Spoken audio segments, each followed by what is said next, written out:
Hello and welcome to the Treasured Page podcast. I'm Melanie and this is our quiet crafting space. Today I'm in my craft room with episode 3 of the Junk Journaling podcast, and we're having a look at how to set up a quiet crafting space and the importance of having your things around you and why it's necessary to have the things around you. So let's have a little think about that. I'm sitting at my craft table today and in front of me I have a tray where I keep scraps of paper, and that is where I can throw the scraps when I finish doing a little craft somewhere just to discard them. I often have a quick look and see whether there's value in them, whether I like them, whether there's a nice pattern or a colour or an intriguing texture to the paper, and if it passes that test, then yes, I will keep the scrap. Even if it's a small scrap, I will still keep it and I will put it into the scrap tray. So I have a scrap tray which is very, very shallow. It's just a painter's palette. It's not very deep at all, and if it starts overflowing, that's my indicator to know that I need to start using the scraps in a scrap busting project. But in front of me also I will have my tools, things that I might need, my bookbinding awl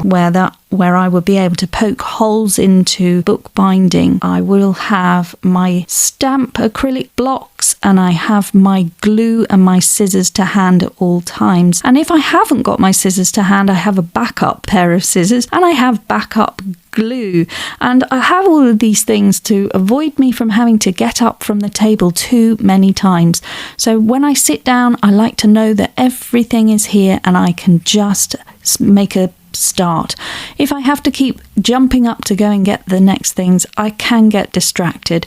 It's very easy to get distracted in this day and age, especially when we've got our mobile phones and we've got maybe other people that are in the home, or certainly the telephone rings or the doorbell goes, and before we know where we are, we have left our craft table and we haven't made anything. It's important to be able to sit down quietly, shut the door, shut the world away, and have everything around you that you need.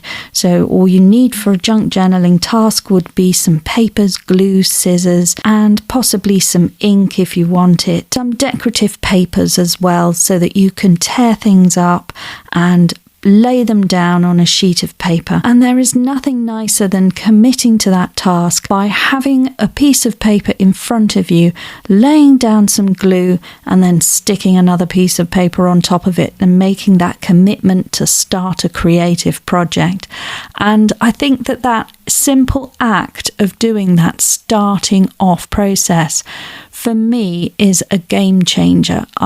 Whenever I'm feeling a little bit unmotivated or uninspired, I get a sheet of paper. I maybe cut it down so it's a smaller piece, so it's a manageable piece, size of a postcard, and from there I will just lay the glue down from a glue stick. I'll just slick the glue on, and in that moment I feel my shoulders begin to relax, my breathing changes, and I'm in the creative zone. I'm in my quiet crafting space. I'm in my happy place. And at that point, when that glue meets the paper, I know that I've committed to making something. And at the end of that something, I will feel a sense of achievement. And the smaller the piece of paper in my head means the quicker I will get to that end task, and I will feel like I have done something worthwhile. And while I'm doing it, I will think through maybe a problem or churn over how I'm going to tackle a task or work out what the next steps would be for my day. Ways of managing tasks that need to be done. Do I need to make that phone call? Do I need to pay that bill? Can it wait? Can I work around my work schedule and fit other things in? All of these things, these mundane little things, they sort of get sorted out as I sit down and I quietly craft, because gluing down paper does not require the most amount of brain energy. It is just what it is. It is just gluing paper to paper. And some of the time, whilst my brain is whirring around about what tasks I need to do and shopping that needs to happen and people that need to be met and things that need to be collected, I'm also allowing that side to motor on in the background, and my creative side comes to the forefront. Whilst I'm processing all the day-to-day, I am allowing my creative side to take the reins, to take control, to take over. And that is when the relaxation begins for me. I'm just looking at a journaling card here in front of me that I made. So it is the size of a postcard. And I started by laying down strips of paper. And each strip was different. Everything had a different colour or texture to it. It could have been a college rule piece of paper. It could have been a coffee-dyed paper. I've got a plant stained paper, which was avocado dye. There's vintage music paper, sheet music. There is some textured paper and some graph paper. I can see a strip of coffee dyed paper, tea stained paper, and maths squared paper. And then the interesting papers are then brought in, layered over the top in other ways. Maybe going in a different direction. I've got a little strip of book page with some interesting words popping at me. I've got some dictionary there, which is actually from a Spanish dictionary, a little sort of ripped, torn piece of paper which has been stuck down. And all of this creates a wonderful tapestry background over this card, this postcard size index card, and the tapestry of the decorative papers just creates this background for a giant butterfly to go and sit on top, or a big focal point, or some other image that I want to have in my journal. And it may be because that is something to do with nature. Maybe I'm thinking about a walk in the woods or a walk on the in the countryside with my family, and it's quite a nice idea to have a card which just reminds me of that time. So when I'm journaling a card or experiencing some of these things, I will think about a time in which I want to journal about. So maybe that was a walk with a friend on a summer's day, and during that walk I noticed a butterfly, I noticed a bee, and I think about what I smelt, what I heard, what the weather felt like on my skin, the sun and the fresh air, and how the whole experience made me feel. And if it was a happy experience, then maybe I want to bring in more colourful tones or joyous things. Maybe I heard music, maybe I was listening to music in my headphone, or the radio from the car as we drove to the country. Perhaps there was a song that I remembered.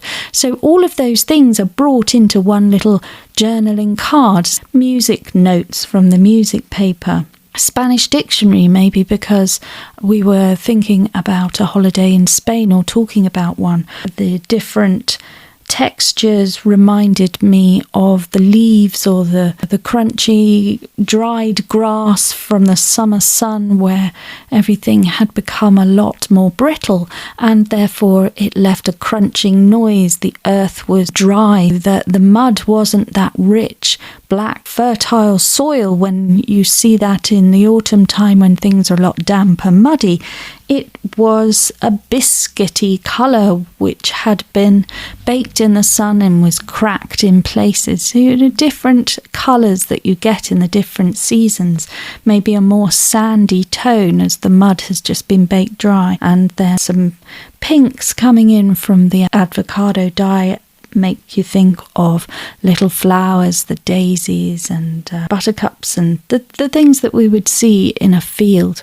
All of those images, all of that information that is sort of filling your memories from many, many different walks outside, not just one, can be brought into a journaling card. And then you start to think, those are the colour palettes that I want to use, because those made me happy on that occasion and many other occasions. Yes, I want a green tone. Yes, I want browns. Yes, I would like the yellows and the blues and the creamy white colour. Maybe that's the butterfly wings as it flies into my memory, into my mind. And so those are the colours that I remember, and that's what I will start to journal with as I put them down on a treasured page. But having the things around you is so important. I will also bring in trim and ribbon, maybe some stickers, and all of these things are by my side at all times. I have many glues that I use. I use a stick glue and I use a precision glue. That glue would be an art glitter glue, or it could be a PVA glue which has been put into a precision nozzle with a very thin defined edge so that I would be able to get into the smaller areas if I want to stick down something fine, maybe some lace or something that has been cut out from a magazine with some delicate areas.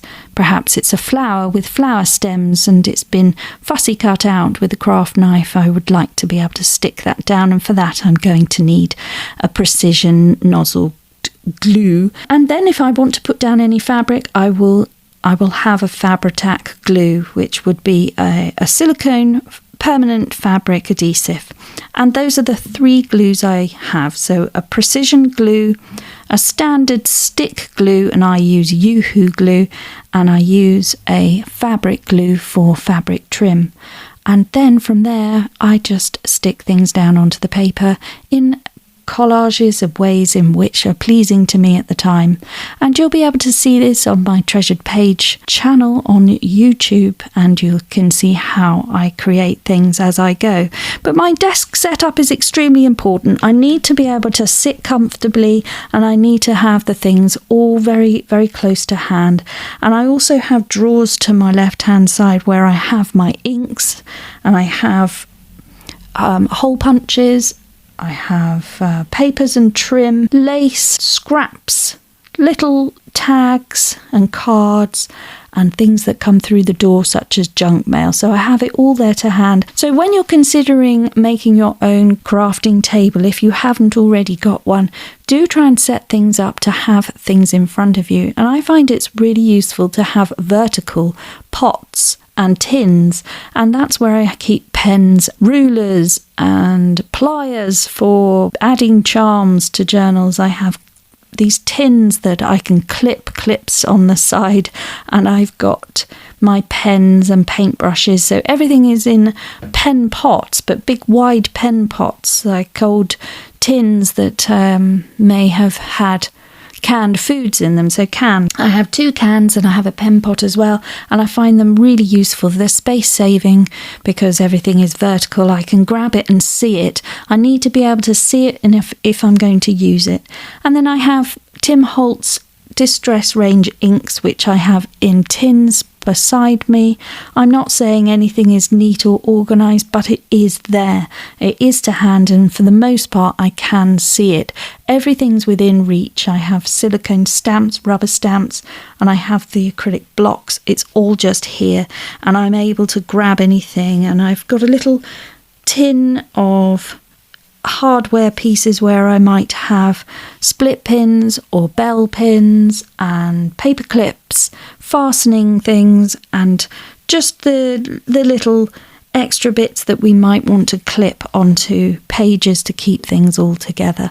But the biggest part of my junk journaling is my scrap tray, where I keep all my treasured papers to be able to create a collage base, and from there I can add the things that I want to journal with. So if I want to talk about, I went to a pet shop and I saw a rabbit, then I might want to find an image of a rabbit somewhere, and in the background I will put ripped up torn paper, but I might choose the tones of that day. Was it a rainy day? In which case we might go for greys. Was it a happy sunny day? In which case we might go for tans and sands and yellows and brighter colours. And that is how I start my process of what to lay down.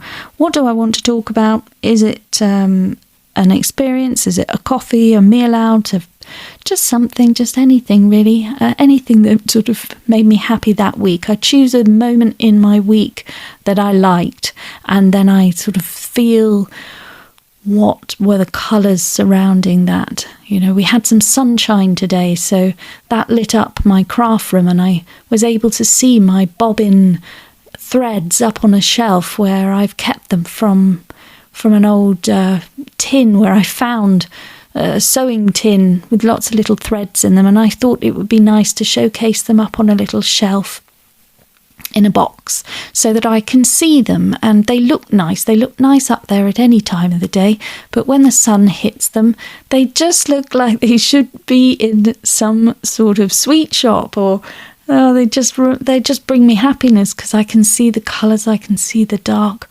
forest greens and the pale greens and sage greens, and then I've moved them into other colour tones. So I've got pinks and browns and peaches, and I've tried to group together colours in warm tones and natural neutral tones, and they just look nice when the sun hits them in a certain way, and I just happen to look up and catch a glance. It just makes me smile, and I think those things are important. If you have areas in your craft room that inspire you and make you happy because they're your things and you've put them up there, and you like the way it looks because the arrangement's nice and it's up on a shelf so no one can move it, and it's there and it's yours.